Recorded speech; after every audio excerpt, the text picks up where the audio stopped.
Unlimited tax நேயர்களுக்கு வணக்கம். இன்றைக்கி நம்ம பார்க்கக்கூடிய செய்தி என்னென்னா, நம்ம விஜய் அவர்கள் இன்றைக்கி முதல் தடவையாக போராட்ட காலத்தில் இறங்கியிருக்காரு. ஸோ போராட்ட காலத்துக்கு இறங்கி என்ன பேசியிருக்காரு அப்படின்னு பார்த்தீங்கன்னா, பயங்கரமாக ஆவேசமாக அது இதுன்னு என்ன ஒரே கோபத்தோடு அவர் மூஞ்சியில் பார்த்தோன்னா அவ்வளோ வெறி இருக்குது. என்ன வெறின்னு தெரியல.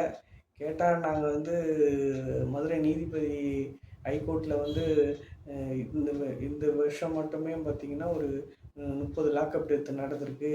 அதில் அதுக்கான நீதியெல்லாம் எங்கே அப்படின்னு சொல்லிட்டு தமிழக அரசை பார்த்து நீதிமன்றம் கேள்வி கேட்டிருக்கு.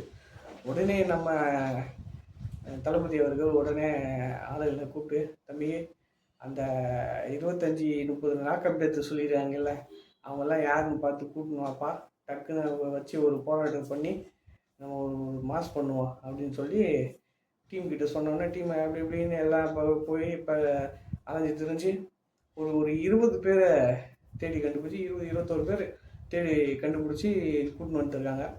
கூட்டின்னு ஒரு போராட்டத்தை அறிவிச்சிருக்காங்க. போராட்டம் அறிவித்து இன்றைக்கி அது நல்லபடியாக வெற்றிகரமாக நடந்து முடிஞ்சிருக்கு. முதல் தடவையாக நம்ம தளபதி அவர் போராட்ட களத்துக்கு வந்திருக்காரு. இது வரைக்கும் எல்லாருமே ஒர்க் ஃப்ரம் ஹோமில் வேலை பார்த்துட்ருக்க அரசியல் வியாதி இதுக்கு வரமாட்டேன்றாரு, அதுக்கு வரமாட்டேன்ற வெறும் அறிக்கை மட்டும் தான் கொடுத்துட்ருக்காரு. எதுக்கும் ப்ரெஸ் மீட் கொடுக்குறது இல்லை, அது இதுன்னு ஏகப்பட்ட விமர்சனங்களை அவர் மேலே வச்சுருந்தாலுமே கூட இன்றைக்கி முதல் தடவையாக ஒரு ஒரு ஒரு போராட்ட களத்தில் நேரடியாக தன்னுடைய ஆவேசமான ஆக்ரோஷமான கோபத்தை இன்றைக்கி வெளிப்படுத்திருக்காரு.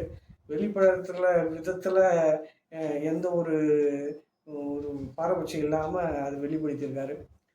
ஸோ அப்படி பார்த்தீங்கன்னா இன்றைக்கி என்ன சொல்லியிருக்காரு இன்றைக்கி அந்த போராட்ட காலத்தில் அப்படின்னா, நீங்கள் திராவிட மாடல் ஆட்சின்னு சொல்கிற போது இனிமேல் நீங்கள் அப்படி சொல்லிக்காதீங்க, சாரிம்மா மாடல் ஆட்சி அப்படின்னு சொல்லுங்கள். ஏன்னா எது கேட்டாலும் எது நடந்தாலும் மாண்புமிகு முதலமைச்சர் அவர்கள் சாரிம்மா தெரியாமல் நடந்துருச்சு, மன்னிச்சிருங்க, இது கேட்குறது ஒரு பொழப்பாகவே வச்சுருக்கிறாரு.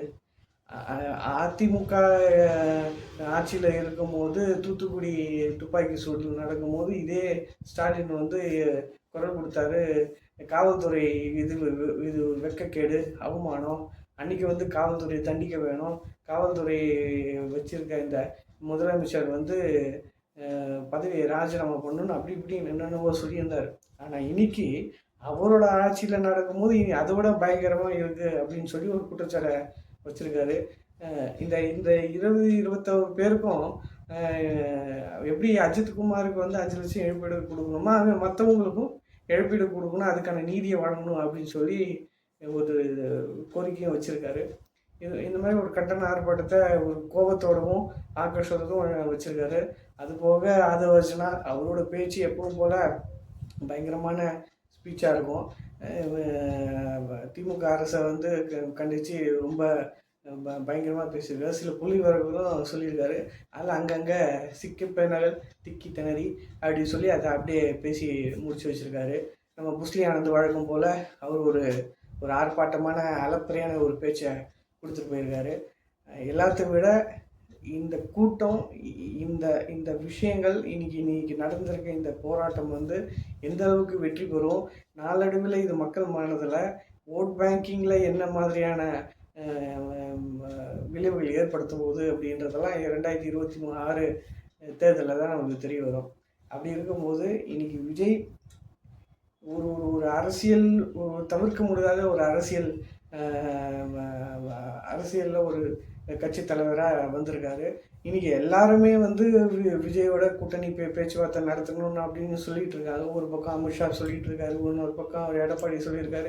இவரே விஜய் என்ன சொல்லியிருக்காரு, நான் பாஜகவோடவும் திமுகவோடவும் கூட்டணி போக மாட்டேன்னு தெளிவாக சொல்லிட்டாரு.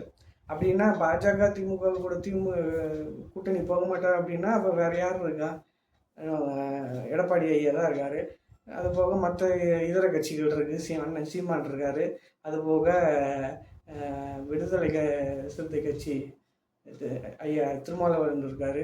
இன்னொரு கட்சி அது என்ன நடக்குதுன்னு தெரில, அது இருக்குதா இல்லையான்னு கூட தெரில. அது போக அவங்க கட்சிக்குள்ளே ஒன்றாகணும்னு அதுக்கப்புறம் தான் அவங்க கூட்டணி பற்றி பேசணுன்றது இருக்குது. ஏன்னா அது ஒரு பக்கம் பஞ்சாயத்து போயிட்டுருக்கு, அப்பா அம்மா பஞ்சாயத்து இன்னும் முடியாமையே இருக்குது. அது எப்போ முடியும்னு தெரியல. நாளுக்கு நாள் ஒரு ஒரு பீதியை கிளப்பிட்டே இருக்காங்க.